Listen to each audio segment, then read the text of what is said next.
ನಮಸ್ಕಾರ. ಶಬಾಷ್ public TV. ನೀವೊಂದು ಸವಾಲು ನನಗೂ ಕೊಟ್ಟಿದ್ದೀರಾ. ನಾನು ಮೊನ್ನೆ ಒಂದು ಸ್ಟೇಟ್ಮೆಂಟ್ ಕೊಟ್ಟಿದ್ದೆ. ಈ ಕಾವೇರಿ ಇಶ್ಯೂ ಬಗ್ಗೆ ನನ್ನ ಪ್ರಶ್ನೆ ಮಾಡಿದಾಗ ಒಬ್ಬ ನಟನಾದವನು ಒಂದು ಯಾವುದೇ ಈ ಥರದೊಂದು ಸಂದರ್ಭ ಬಂದಾಗ ಅವನ ಜವಾಬ್ದಾರಿ ಎಷ್ಟಿರುತ್ತೆ ಅನ್ನೋ ಪ್ರಶ್ನೆ ಬಂದಾಗ ನಾನೊಂದು ಸ್ಟೇಟ್ಮೆಂಟ್ ಕೊಟ್ಟಿದ್ದೆ. ನಾನೊಬ್ಬ ಸಿನಿಮಾ ಕಲಾವಿದ. ನನ್ನ ಡಿಪಾರ್ಟ್ಮೆಂಟಲ್ಲಿ ನಾನು ಎಷ್ಟು ಕರೆಕ್ಟಾಗಿ ಕೆಲಸ ಮಾಡಬೇಕು, ನಾಡಿನ ಸಂಸ್ಕೃತಿಯ ರಾಯಭಾರಿಗಳು ನಾವಾಗಿರ್ತೀವಿ. ಸಿನಿಮಾ ಭಾಷೆ ಜೊತೆಗೆ ಭಾವನೆಗಳು, ಲೈಫ್ ಸ್ಟೈಲ್ಗಳನ್ನ ಕ್ಯಾರಿ ಮಾಡ್ಕೊಂಡು ಹೋಗ್ತಾ ಇರುತ್ತೆ. ಅದನ್ನು ಜವಾಬ್ದಾರಿಯುತವಾಗಿ ನಿರ್ವಹಿಸಿ ಬೇರೆ ಭಾಷೆ ಅಥವಾ ಬೇರೆ ಎಲ್ಲರ ಮುಂದೆ ನಮ್ಮ ಭಾಷೆಯ ಸೊಗಡನ್ನು ಎತ್ತಿಡಿಯೋದು ನನ್ನ ಕರ್ತವ್ಯ ಅಂತ ಭಾವಿಸಿ ಅದ್ರ ಬಗ್ಗೆ ಶ್ರದ್ಧೆಯಿಂದ ಬದುಕ್ತಿರುವಂಥ ವ್ಯಕ್ತಿ ನಾನು. ಜೊತೆಗೆ ನನಗೆ ಸಾಮಾಜಿಕ ಕಳಕಳಿನೂ ಇದೆ, ಜವಾಬ್ದಾರಿನೂ ಇದೆ. ಆ ಅರಿವು ನನಗಿದೆ. ಏನು ಮಾಡಬೇಕು, ನಮ್ಮ ಜನಗಳಿಂದ ನಾವು ಬದುಕಿರೋದು ಅವ್ರಿಗೆ ಹೇಗೆ ಸ್ಪಂದಿಸಬೇಕು, ಅವ್ರ ಕಷ್ಟದಲ್ಲಿ ನಾವು ಹೇಗೆ ಭಾಗಿಯಾಗಬೇಕು ಅನ್ನೋ ಜವಾಬ್ದಾರಿ 100% ನನಗಿದೆ. ಬಟ್ ಮಾಧ್ಯಮಗಳಲ್ಲಿ ಯಾವುದೇ ಒಂದು ಇಶ್ಯೂ ಆದಾಗ, ಯಾವ್ದಾದ್ರು ಹೋರಾಟಗಳಾದಾಗ ಎಲ್ಲಿದ್ದಾರೆ ಸಿನಿಮಾ ನಟರು, ತೆರೆ ಮೇಲೆ ಡೈಲಾಗ್ ಹೊಡಿತಾರೆ. ತೆರೆ ಮೇಲೆ ಡೈಲಾಗ್ ಹೊಡೆದವರು ಬರೀ ತೆರೆ ಮೇಲೆನಾ, ಅವ್ರಿಗೇನು ಜವಾಬ್ದಾರಿ ಇಲ್ವಾ, ಮಜಾ ಮಾಡ್ತಿದ್ದಾರೆ, ಶೂಟಿಂಗ್ ಅಂದರೆ ಮಜಾ, ಶೂಟಿಂಗ್ ಅಂದರೆ ಶೋಕಿ ಅನ್ನೋ ಥರ ಪೋಟ್ರೆ ಆಗಿದ್ದ ಕೆಲವು ಸಂದರ್ಭಗಳು ನನ್ನ ಮನಸ್ಸಿಗೆ ನೋವುಂಟು ಮಾಡಿತ್ತು. ಶೂಟಿಂಗ್ ಅಂದರೆ ಅದು ಒಂದು ಕೆಲಸ.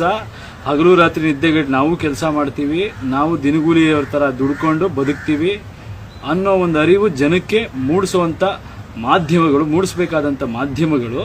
ನಾವು ಶೋಕಿ ಮಾಡ್ತೀವಿ, ಜವಾಬ್ದಾರಿ ಇಲ್ಲ ಅನ್ನೋ ರೀತಿ ಕೆಲವು ಮಾಧ್ಯಮಗಳು ಪ್ರೋಗ್ರಾಮ್ಗಳು ಮಾಡಿದ್ದು ನನ್ನ ಗಮನಕ್ಕೆ ಬಂದು ನನ್ನ ಮನಸ್ಸಿಗೆ ತುಂಬ ನೋವಾಗಿದೆ.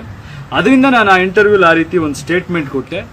ಬಟ್ ಈಗ ಸೂಪರ್, ನೀವು ಸವಾಲಂತಲೇ ಸ್ವೀಕರಿಸಿದ್ರೆ ನನಗೂ ಭಾಳ ಖುಷಿ ಇದೆ, ಹೆಮ್ಮೆ ಇದೆ.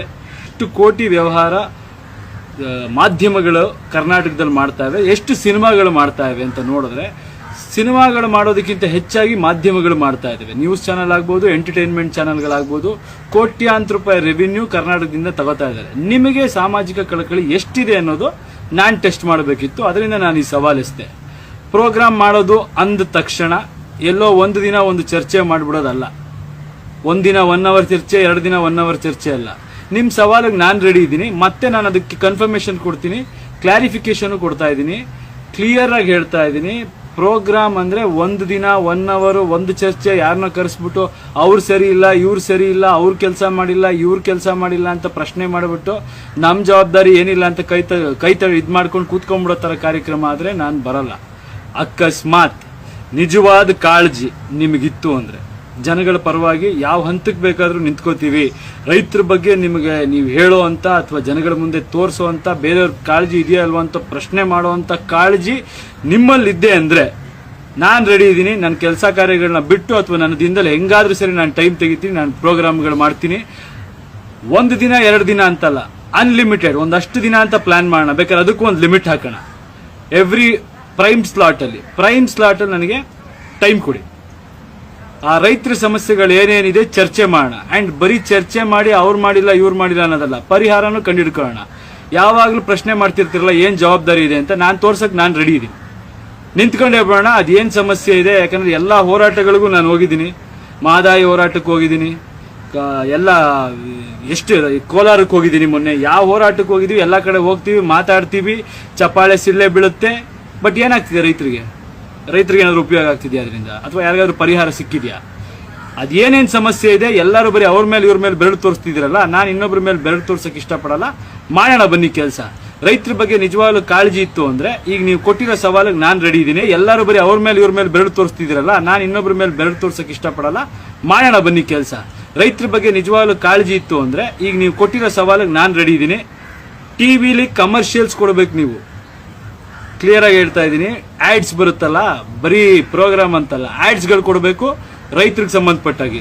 ಅಕಸ್ಮಾತ್ ನೀವು ರೆಡಿ ಇದ್ರೆ ಟಿವಿಲಿ ಪ್ರೋಗ್ರಾಮ್ ಎಷ್ಟು ಬೇಕಾದ್ರೆ ಅನ್ಲಿಮಿಟೆಡ್ ಪ್ರೋಗ್ರಾಮ್ ಪ್ರೈಮ್ ಸ್ಲಾಟ್ಗಳಲ್ಲಿ ಬೇಕಾದ್ರೆ ಫಿಕ್ಸ್ ಮಾಡೋಣ. 1 ತಿಂಗಳು 2 ತಿಂಗಳು ಪ್ರೋಗ್ರಾಮ್ ಮಾಡೋದಾಗ್ಲಿ. Ads, unlimited ads. ಹೆಂಗೆ ನಿಮಗೆ 15 ಸೆಕೆಂಡ್ 20 ಸೆಕೆಂಡ್ಸ್ ಕೊಡ್ತೀರಾ, ಆ ಕ್ಯಾಂಪೇನ್ ನಡಿಬೇಕು, ಆ್ಯಡ್ಗಳು ನಡಿಬೇಕು. ಅದಕ್ಕೆಲ್ಲ ನೀವು ರೆಡಿ ಇತ್ತು ಅಂದರೆ ರಂಗನಾಥ್ ಸರ್ ನನಗೆ ಭರವಸೆ ಕೊಟ್ರೆ ಐ ಆಮ್ ರೆಡಿ. ನಾನು ಬರ್ತೀನಿ, ನೋಡೇ ಬೇಡ. ಯಾಕಂದ್ರೆ ಯುವಕರಲ್ಲಿ ಕಾವೇರಿ ವಿಷಯ ಅಥವಾ ನಾಡು ನುಡಿ ವಿಷಯ ಅಂತ ಬಂದ ತಕ್ಷಣ ಇಡೀ ಊರಿಗೆ ಬೆಂಕಿ ಹಚ್ಚೋಷ್ಟು ಕಿಚ್ಚಿದೆ ಅಂದ್ರೆ ಆ ಬೆಂಕಿಲಿ ರೈತರ ಮನೆ ದೀಪ ಬೆಳಗಿಸೋಷ್ಟು ಕಾಳಜಿನೂ ಇದೆ, ಆ ಶಕ್ತಿನೂ ಇದೆ ಅಂತ ನಾನು ನಂಬ್ತೀನಿ. ಆ ದೀಪ ಬೆಳಗಿಸೋ ಕೆಲಸ ಆದ್ರೆ ನಾನು ರೆಡಿ. ಬೆಂಕಿ ಹಚ್ಚೋ ಕೆಲ್ಸಕ್ಕೆ ನಾನು ಯಾವತ್ತೂ ಬರಲ್ಲ. ದೀಪ ಹಚ್ಚೋ ಕೆಲ್ಸಕ್ಕೆ ನೀವು ರೆಡಿ ಅಂದ್ರೆ ರಂಗನಾಥ್ ಸರ್ ನನಗೆ ಭರವಸೆ ಕೊಟ್ರೆ ರೆಡಿ ಇದ್ದೀನಿ.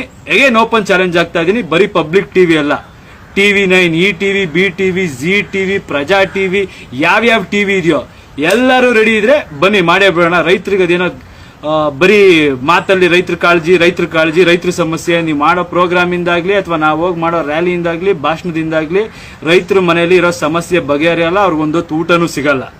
ಅವ್ರಿಗೇನಾದ್ರೂ ಒಳ್ಳೆ ಕೆಲಸ ಮಾಡೋದಕ್ಕೆ ನೀವು ರೆಡಿ ಇದ್ರೆ ಎಂಟೈರ್ ಮಾಧ್ಯಮಕ್ಕೆ ಹೇಳ್ತಾ ಇದ್ದೀನಿ ನಾನು. ಇದು ಅಹಂಕಾರದಿಂದ ಮಾತಾಡ್ತಾ ಇಲ್ಲ, ಒಬ್ಬ ಕನ್ನಡಿಗನಾಗಿ, ಸ್ವಾಭಿಮಾನಿಯಾಗಿ, ರೈತಾಪಿ ಕುಟುಂಬದಿಂದ ಬಂದವನಾಗಿ ಹೇಳ್ತಾ ಇದ್ದೀನಿ. ನನ್ನ ನೈತಿಕತೆ ಬಗ್ಗೆ ಪ್ರಶ್ನೆ ಮಾಡಿರೋ ಎಲ್ಲರಿಗೂ ಇದೊಂದು ಸವಾಲಾಗ್ತಾ ಇದ್ದೀನಿ. ಬನ್ನಿ ಮಾಡೋಣ. ಎಲ್ಲಾ ಚಾನಲ್ ಅವರು ಏನಾದ್ರೂ ಆಗ್ಬಿಡ್ಲಿ, ನಿಂತ್ಕೊಂಡೇ ಬಿಡೋದಾಗ್ಲಿ. ಇದಕ್ಕೆ ರೈತರ ಸಮಸ್ಯೆ ಏನಿದೆ, ರೈತರ ಹೋರಾಟಗಳು ಏನೇನಿದೆ ಎಲ್ಲದಕ್ಕೂ ಹೋರಾಡೋಣ. ಬಾಯಿ ಮಾತನ್ನು ನಿಲ್ಸೋದಲ್ಲ. ನೀವ್ ಹೆಂಗೀಗ ಓಪನ್ ಸವಾಲ್ ಕೊಟ್ಟಿದ್ರೆ ನಾನು ಕೊಟ್ಟಿದ್ದೀನಿ, ಮಾಡಿ.